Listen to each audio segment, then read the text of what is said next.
Coucou à tous, on se retrouve sur Moonlight Lover. La dernière fois on s'était arrêté avec Vladimir et je crois qu'on lui posait un petit peu des questions sur tous ces mythes un petit peu. Beaucoup de créatures surnaturelles ne sont pas urbaines et se cachent en vérité. Même pour des humanoïdes comme nous, cela peut être risqué. Oui, c'est ce qu'on lui demandait parce qu'on du coup on lisait un livre sur ça. Comme Raphaël et vous qui ne sortez pas par exemple. Entre autres, oui. Et pour les autres, avouez que croiser un dragon serait problématique, par exemple. Ils existent? De ce que j'en sais, ils ont existé en tout cas. Et il en restait un peu quand j'ai voyagé en Europe centrale, il y a près d'un siècle. Mais je ne sais pas si c'est encore le cas. C'est dingue. Mais comment se fait-il que ça ne se sache pas? Ceux qui nous trouvent ont une fâcheuse tendance à mourir de notre rencontre. Par ailleurs, nous avons en quelque sorte un devoir de nous protéger les uns envers les autres. Les vampires sont par exemple capables d'hypnotiser leurs victimes, de leur faire tout oublier. Oublier? Est-ce que Béliat m'aurait hypnotisé pendant qu'il me mordait? C'est pour ça que j'ai presque trouvé ça agréable. D'ailleurs, 2 d'entre nous sont des métis issus d'une autre race. Oh, c'est la première fois qu'il formule ça comme ça. Hein? C'est possible ça? Qui est-ce? Alors, de mémoire, je crois qu'il y a Aaron. Ethan, on peut pas vraiment considérer qu'un... Comment on peut considérer Ethan? Parce que c'est pas un hybride, mais c'est pas vraiment un vrai vampire, il a pas été mordu. C'est suite à un truc. Je suis désolée pour le spoil. Je vais me taire, je crois qu'on va laisser parler Vladimir. Je les laisserai vous le dire si ils en ont envie. C'est quelque chose de personnel. Mais je préfère vous en avertir si vous l'apprenez par hasard. D'accord, je ne pensais pas qu'il y avait des hybrides. Les vampires sont ceux ayant le plus d'interactions avec les autres. Nous sommes présents un peu partout. Et on nous demande souvent de l'aide pour régler les contacts délicats avec les humains. Et sinon, les races les plus voyantes se cachent dans les endroits les plus reculés. Normal, croiser un dragon ou un yeti. Et tous les vampires sont comme vous? Vous vous ressemblez? Vous vivez tous de la même manière? Mais ces autres créatures, celles que vous fréquentez encore, elles vous ressemblent? Elles vivent avec vous, vivent comme vous, pardon. Pour la A, je pense que c'est assez évident. Plutôt la B, c'est intéressant. Pas vraiment. Et même parmi les vampires, nous avons parfois des façons très différentes de vivre. Les races surnaturelles comptent souvent des membres âgés, ou qui ont été transformés depuis longtemps. Beaucoup d'entre eux ne souhaitent pas suivre les évolutions du monde et trouvent plus confortable de rester cachés. Pourtant, la plupart d'entre vous aiment sortir, même si le manoir est éloigné de la ville, non? C'est vrai, mais c'est simplement dans leur tempérament. La plupart de ceux de notre race se cachent du monde moderne et évitent de s'intégrer. Comme vous et Raphaël, en somme. En effet, je vais vivre comme j'en ai l'habitude, et je ne tiens pas à m'adapter à cette époque. Elle ne me correspond pas. Je suis plus à l'aise dans la mienne, même si elle a disparu depuis longtemps. En vrai, je comprends son point de vue. Hein. Si une époque te convient pas, vaut mieux trouver toi ta manière d'y vivre qui te correspond plus. Ça sert à rien de te forcer. De toute façon, si ça passe pas, ça passe pas. Pour le coup, je suis d'accord avec lui. Ça semble être un sujet sensible. Je ne vais pas insister pour le moment. D'ailleurs, si je peux me permettre, vous n'avez rien de moderne ici? Je m'étais dit que je pourrais regarder des classiques pour mes recherches, comme le Dracula de Coppola ou Entretien avec un vampire. Mais je m'étais rendu compte qu'il y a quelques jours qu'il n'y avait pas d'appareil électronique dans la maison. Moderne? Qu'est-ce que vous entendez par là? Il vous manque quelque chose? Et mince, je n'ai pas intérêt à le vexer. Oh, quand même. Ce n'est pas que ça me manque, mais comme j'essaye d'approfondir mes connaissances, j'aurais bien aimé regarder des films par exemple, mais il n'y a pas de télévision ici. Non, ce n'est pas ça, c'est juste que si certains ici ont l'air assez contemporains, vous et Raphaël vous habillez comme à votre époque par contre. Par ailleurs, je ne vois pas non plus d'appareils électroniques dans le manoir. J'aime bien la baie pour la fin, je ne vois pas d'appareil électronique dans le manoir, c'est intéressant. Par contre, j'aime pas le fait qu'elle leur fasse une remarque sur leurs vêtements, parce qu'en soi, c'est des styles que même de nos jours, je vois. Hein, j'ai des potes, des trucs gothiques, j'ai des trucs victoriens, comment on appelle ça aussi? Le steampunk, qui est un petit peu un mélange. Enfin, les trucs Lolita, enfin, t'as plein de styles comme ça qui font un peu ancien. Perso, moi, ça me choque pas. Plutôt la... Voilà. Ah. Ah zut, du coup, il faudra que je le retienne pour la prochaine fois. J'ai dit la A. Oh, c'est vrai que n'en ayant pas beaucoup profité, je n'y pense jamais. Mais si je peux me permettre, vous ne trouveriez rien d'intéressant dans ces films de toute manière. Aucun de nous n'a une existence légale et nous habitons ici uniquement parce que l'endroit est abandonné. Les propriétaires étaient malins, car la maison fonctionne en autonomie. Oh! Mais nous avons fait l'impasse sur tout ce qui nécessitait un abonnement quelconque, et donc de nous identifier. Mes parents? Je me demande si Vladimir a une idée de mon lien avec ses propriétaires. Et elle est vraiment autonome? Vous n'avez pas payé l'eau ou l'électricité? Non, et c'est une aubaine. Il y a un groupe électrogène puissant et le système d'eau est fait pour que tout soit recyclé et purifié. Putain, c'est trop bien. Si toutes les maisons pouvaient être comme ça, mais les économies qu'on ferait, même juste pour la planète. Les gens d'ici voulaient être tranquilles et ils ont brillamment retapé ce manoir pour être à l'écart de tout, ce qui nous arrange bien. Ça devait être pour leurs recherches, il doit bien en rester des traces. Après, nous utilisons peu l'électricité et la plupart d'entre nous n'ont pas grandi avec des appareils modernes. Ivan et Ethan apprécieraient un téléviseur ou un ordinateur. Et moi donc? Mais d'une part, les magasins ne sont pas ouverts quand nous nous réveillons et d'autre part, il est hors de question d'acheter quoi que ce soit de trop volumineux qui pourrait faire qu'on nous identifie. Hey, mais c'est peut-être l'occasion d'être utile et aussi de moins m'ennuyer. Il n'y a pas beaucoup de distractions ici. Je vois, c'est vrai que c'est prudent, mais est-ce que ce n'est pas un peu dommage? On s'en passe, hein.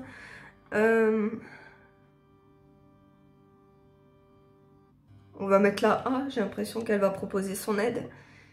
Si ce n'est que ça, je pourrais peut-être m'en charger. Ça ferait plaisir aux autres aussi, non? Nous avons fait 100 jusqu'à présent. Je pense que l'on continuera, mais merci.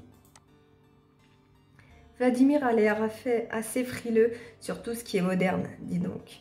Mais c'est vrai qu'avec Raphaël, ils ont l'air plus attachés au passé que les autres. Je rangerai ces informations dans un coin de mon esprit quand une autre question s'imposa à moi. J'avais bien remarqué le clivage de langage et de style existant entre les vampires, mais j'ignorais aussi qui venait d'où et qui était un vampire ancien ou non. Je m'y connais mal en histoire, mais c'est vous le plus vieux de tous ici? Non, c'est Béliat, il me semble en plus.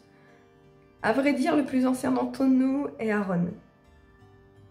Faudrait savoir, un moment c'est Aaron, un moment c'est Béliat, c'est pas clair. Je crois que j'ai déjà entendu ce nom. C'est donc un des locataires? C'est ça. C'est le premier à m'avoir rejoint ici.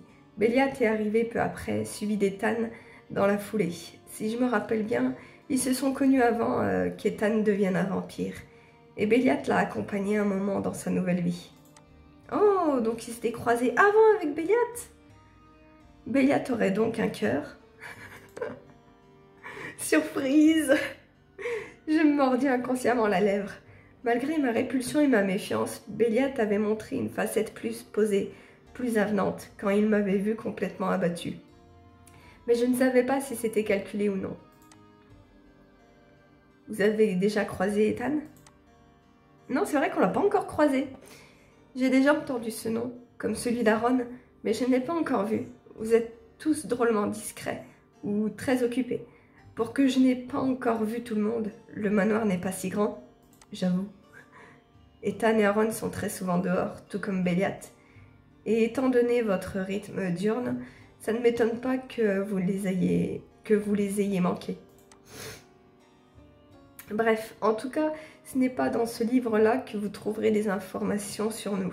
Si vous avez envie d'étudier l'aspect historique, je sais quel livre vous recommander. Pourquoi ne pas m'avoir demandé à moi ou à Raphaël? Je ne vous connais pas très bien. Ça me gênait de vous déranger dès que j'ai besoin de quelque chose. Je ne peux pas compter toujours sur vous. Je me suis dit que ce serait mieux de ne pas abuser. J'avais envie de me débrouiller par moi-même. Je suis déjà dépendante de vous sur presque tout, alors c'est pour ça. Je préférais faire mes propres recherches. J'avoue plus l'abbé pour le coup. Oh, on se souvient encore la prochaine fois, l'abbé. Et vous inquiétez pas pour ma gorge, hein, j'ai des cachets, mais là j'en ai presque plus. Il me reste juste des matins, mais je vais faire les courses cet après-midi, je vais en reprendre. J'espère que je vais réussir à m'en débarrasser, ce sera la 3e semaine, je commence à en avoir marre. C'est une motivation plutôt sage. J'espère que vous ne le faites pas pour Béliat, en tout cas. Enfin, pour le moment, ce n'a pas été très concluant. La bibliothèque est tellement grande. Oui, elle était déjà bien fournie à notre arrivée. Nous l'avons complétée au fur et à mesure. Il faut dire que la littérature vampirique ne nous intéresse pas beaucoup. Nous connaissons déjà bien le sujet. Tu m'étonnes. Ah bon? En plus, elle est étonnée. Attendez, ce n'est pas vous qui avez acheté tous ces livres sur les vampires? Non, ils étaient déjà là.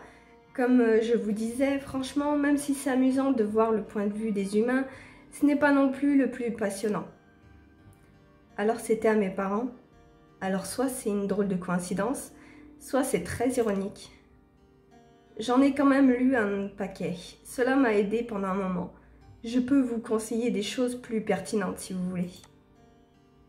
Si vous pouvez, ça m'arrangerait en fait. Ça ne vous dérange pas? Je ne vois pas quel problème cela poserait que vous soyez curieuse. Si ça gêne Béliat, il n'aura qu'à le dire. En attendant, ça vous occupera et j'aurai quelqu'un avec qui discuter de ça. Raphaël et moi manquons un peu de sang neuf dans nos conversations. Tu m'étonnes. C'est marrant, j'ai l'impression d'être avec la bande de nerds du lycée et que Béliat est le capitaine de l'équipe de foot. N'oubliez pas votre livre et suivez-moi. Ah, du coup on va à la bibliothèque. J'ai pas suivi leur délire. Et je me suis trompée. Hall du manoir, moi ça va. J'ai l'impression que je ne vous croiserai jamais tous en même temps. Comme je vous le disais, Béliat, Ethan et Aaron sont rarement dans le manoir. Ils partent tôt et rentrent tard. Parfois ils découchent.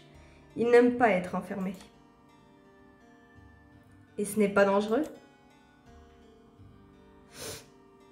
Aaron ne ferait jamais rien d'inconsidéré, contrairement à Béliat et Ethan. En ce qui les concerne, leur plaisir personnel passe avant le groupe. Heureusement, il n'y a pas eu de grosses crises à gérer jusqu'à présent, jusqu'à vous. Charmant.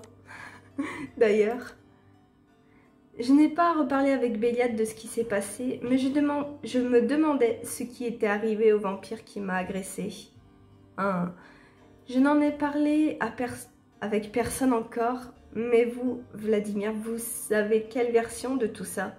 De ce qui est arrivé, de la manière dont ça s'est passé? Plutôt l'abbé. Je ne suis pas sûre d'être le mieux placé pour en parler. Je trouve quand même bizarre que personne ne m'ait rien dit là-dessus. Ce type a quand même failli me tuer. Enfin, en soi, il l'a fait d'ailleurs. Et je ne sais même pas si je risque de... Ma voix s'étrangla dans ma gorge. Je me figeai au beau milieu du hall, comme frappée par la foudre, les yeux fixés vers l'escalier où j'avais aperçu du mouvement. Mes entrailles étaient devenues de la pierre et quelque chose de glacé coula en moi. Comme si j'étais passée sous une cascade et que l'eau ruisselait sur et dans mon corps. Raphaël se tenait en haut des escaliers. Ah, j'ai cru que ça allait être Ivan. Ah, et à ses côtés, les yeux creusés, injectés de sang et fixés sur moi, le vampire qui m'avait attaqué 2 semaines plus tôt. Merde, il a tout entendu. Bonsoir Lily. Bonsoir Vladimir. Bonsoir Raphaël. Je ne crois pas que ce soit le moment. Est-ce que tu peux ramener Ivan en haut? Entendre Vladimir appeler si négligemment par son nom ce type qui m'avait balancé par la fenêtre me rendit mes esprits. Pas question. Qu'est-ce que c'est que ce bordel? Pourquoi est-il là? Pourquoi est-ce que vous le traitez en ami? Lily, attends, je vais le ramener à sa chambre et nous pourrons discuter. Sa chambre? Sa chambre? Parce qu'il vit ici? Où? Comment est-ce que vous avez osé le garder ici sans m'en parler? C'est plus compliqué que ça. Si tu te calmes, nous pourrons répondre à tes questions. Des réponses? J'en voulais avant de me retrouver nez à nez avec ce taré. Ivan n'est ni un taré, ni un meurtrier. Je fis volte-face, le cœur battant à 100 à l'heure, les poings serrés si fort que je sentais mes ongles entrer dans ma peau. Béliade venait d'ouvrir la porte du manoir et se tenait sur le seuil, accompagnée d'une silhouette que je n'identifiais pas encore. Son apparition provoqua une flambée de chaleur dans mon ventre. Ça ira, Béliade, on s'en occupe.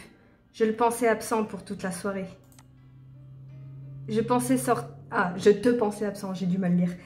Je pensais sortir, et j'ai senti que mon calice était réveillé de nuit, pour une fois. Et voilà Ethan, on l'avait pas encore croisé, il manque plus qu'Aaron. Tu parles d'une raison pour écourter la soirée. Je t'ai dit que tu pouvais aller t'amuser sans moi, ce ne serait pas la première fois. 2 types qui sortent en club pour draguer, ce sont des séducteurs devant qui les nanas se pâment. Un gars seul, c'est un dalleux. Il a tout compris. J'avais l'impression d'assister à une scène totalement surréaliste.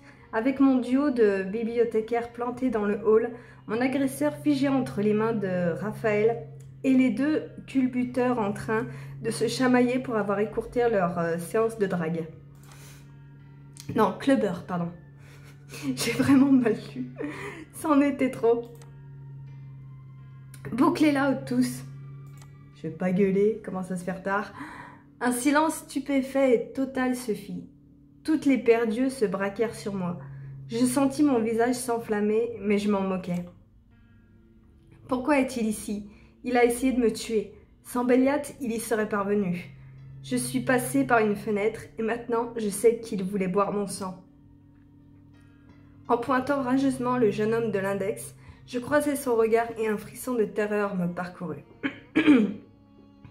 Dans ses yeux cernés et enfoncés dans leurs orbites, je lisais une espèce de désespoir et une faim démesurée. Je reculais précipitamment. Et regardez, il le veut encore. Si Raphaël ne le retenait pas, je suis sûre qu'il...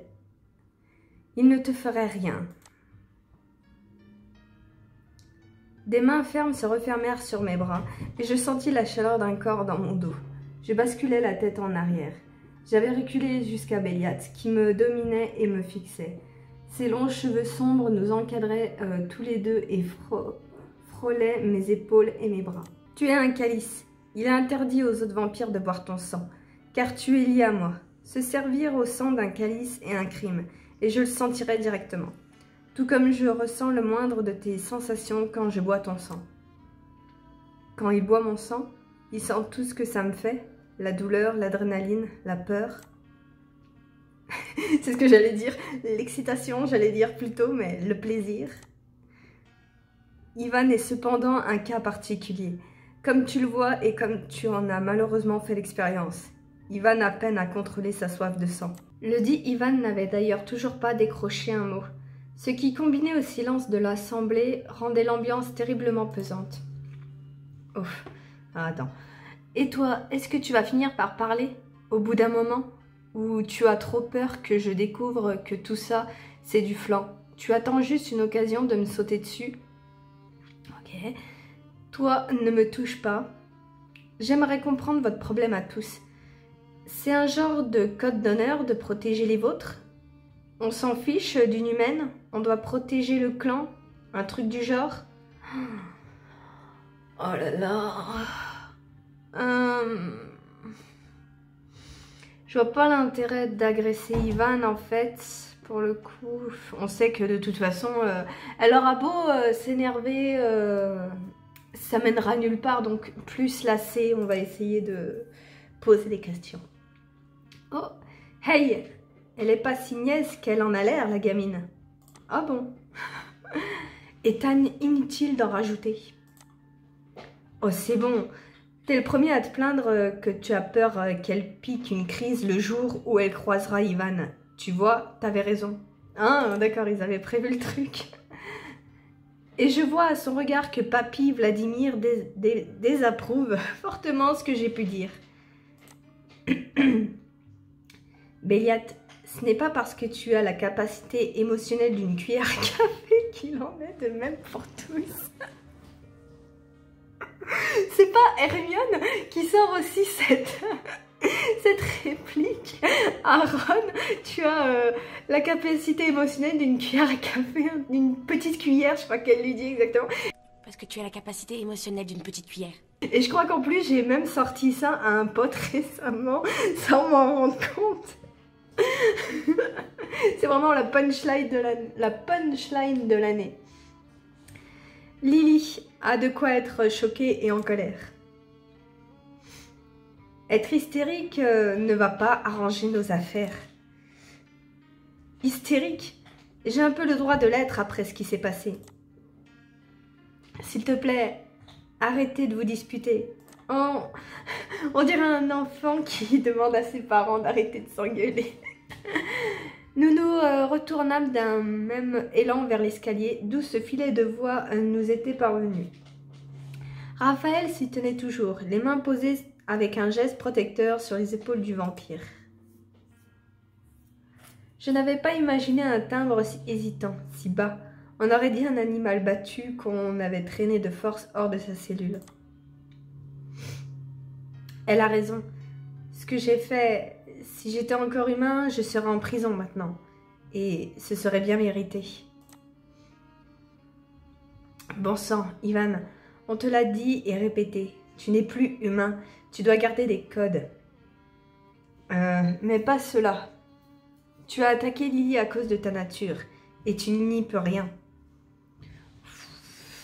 Oui mais non, hein, au bout d'un moment, quelle que soit ton espèce, ta race, je sais pas, un peu de ce principe, une agression, ça reste une agression, mon grand. Hein. C'est pas une excuse. Lily, je ne sais pas si cela peut vous aider à comprendre, et peut-être pardonner, mais Ivan n'est pas un vampire, mais Ivan n'est un vampire que depuis peu de temps, et il ne s'adapte pas très bien à sa condition. Et si je comprends bien, c'est le rang agressif, violent et incontrôlable. Un cocktail parfait, hein. Et après, vous n'êtes pas censé l'accompagner, le contrôler ou quelque chose du genre. Et donc, vous savez qu'il est dangereux et instable, et pourtant vous le gardez ici.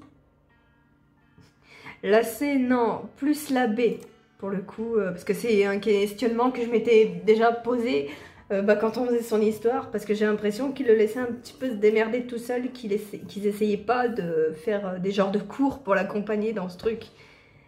S'il est ici, il y a bien une raison, non?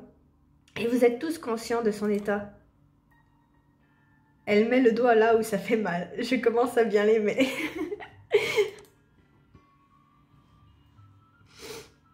Ferme-la un peu.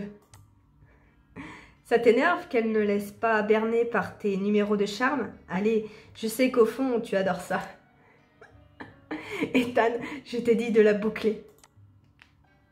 Quand vous aurez fini votre cirque, tous les deux, ça va du calme. Jouer les figures paternelles ne va pas aider, Vladimir. Il y a un peu plus en jeu que de te faire bien voir et t'attribuer le beau rôle. Et c'est toi qui dis ça? Oui, parce que je sais qu'Ivan ne veut plus sortir de peur de croiser Lily et de l'affronter. elle et la soif qu'elle lui inspire. Même qu'on est calice maintenant, parce que s'il n'a pas le droit de nous mordre, je sais pas, je comprends pas. Bref. Comment ça, peur de moi? C'est surtout moi qui devrais avoir peur de lui. Si tu veux bien arrêter 2 minutes de nous rappeler ce qu'il a fait, je pourrais continuer. J'ouvris et refermai la bouche, en colère, mais mouché par le ton froid de Béliat. Il n'y avait pas de jeu cette fois-ci, il était vraiment sérieux. Arrête de brailler et écoute, s'il te plaît. Ivan n'est pas un animal affamé, il est pour l'instant plus proche de toi que de nous, et cela rend tout infiniment plus compliqué.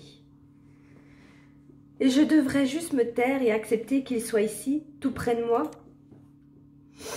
Lui ne se plaint pas de ta présence malgré la souffrance qu'elle lui apporte, il me semble.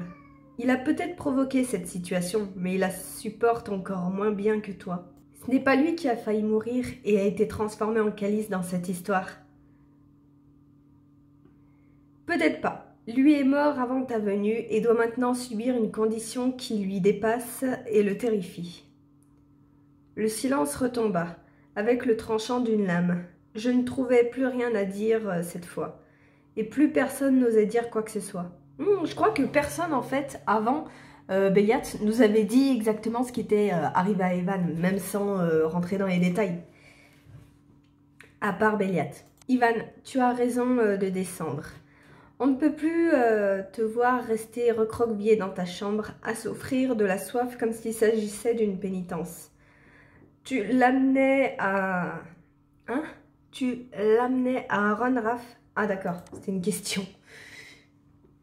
Oui, il chasse ce soir. Il sait gérer Ivan dans ces cas-là. Ok. Bien vu. Amène-le. Ça ne peut que lui faire du bien. On en reparlera après une bonne nuit de chasse et tout le monde calmé. C'est bien, Béliat. Franchement, bravo, il a su garder un sang-froid. La faute à qui? Elle est peut-être mon calice, Vladimir, mais tu as l'air d'apprécier grandement de jouer la figure du gentil flic avec elle. Si tu veux vraiment passer pour le mec bien face au démon sans cœur, tu aurais bien aussi bien pu lui en parler. Ne retourne pas ça contre moi. C'était ton problème, pas le mien. Ouf. Il n'a pas tort, Béliat.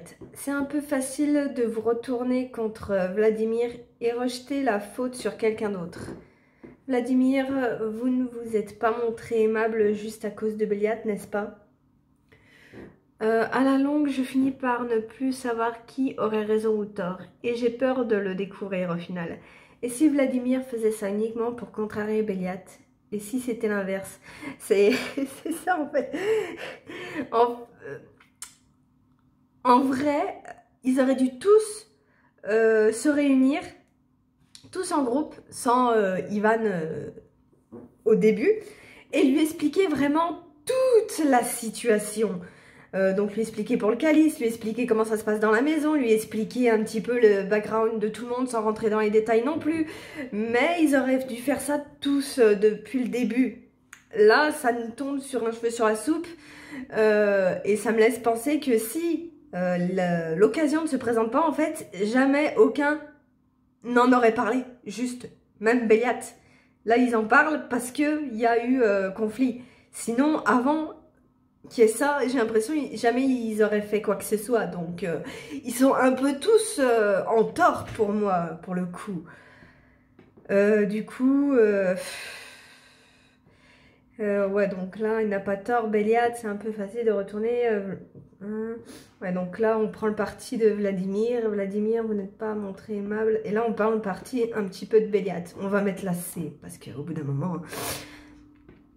Je les connais encore si mal. C'est peut-être une mauvaise idée de me tenir à l'écart comme je l'ai fait. Oui, c'est ça. C'est clairement ça. Ah, et comme elle ne dit rien, je suppose que tu as tout ton temps pour me démolir et passer pour un type beaucoup plus sympa.